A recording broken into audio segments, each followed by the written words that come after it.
यह भारत का वो कुंड है जहां भगवान परशुराम ने अपनी मां की हत्या करने के बाद अपने हाथ से चिपकी हुई कुल्हाड़ी से मुक्ति पाई थी।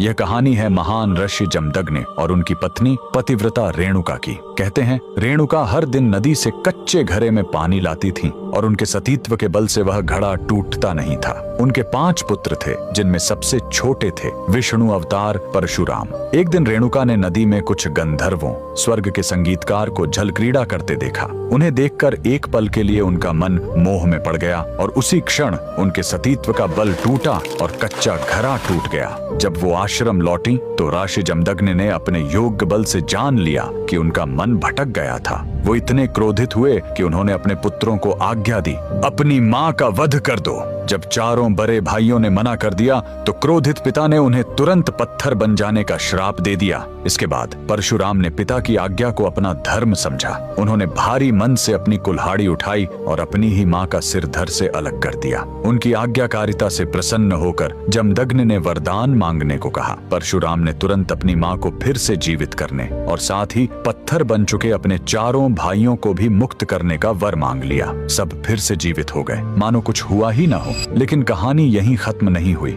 मातृ हत्या का पाप उस कुल्हाड़ी पर एक दाग की तरह चिपक गया और वो उनके हाथ से अलग ही नहीं हो रही थी। उस पाप से मुक्ति पाने के लिए वह दर दर भटकते रहे, लेकिन कोई भी तीर्थ उस कुल्हाड़ी को छुड़ा नहीं सका। अंत में वह पहुंचे पूर्वी हिमालय की लोहित नदी के किनारे और जैसे ही उन्होंने इस कुंड के जल को छुआ, चमत्कार हुआ। कुल्हाड़ी अपने आप उनके हाथ से छूट गई। यही पवित्र स्थान आज अरुणाचल प्रदेश में परशुराम कुंड के नाम से जाना जाता है। आज भी हर साल मकर संक्रांति पर हजारों श्रद्धालु यहाँ इस विश्वास के साथ डुबकी लगाने आते हैं कि यह कुंड उनके सारे पापों को धो डालता है, ठीक वैसे ही जैसे इसने स्वयं भगवान परशुराम को पाप मुक्त किया था। भगवान परशुराम को दिल से मानने वाले सभी भक्त कमेंट्स में जय परशुराम जरूर लिखें।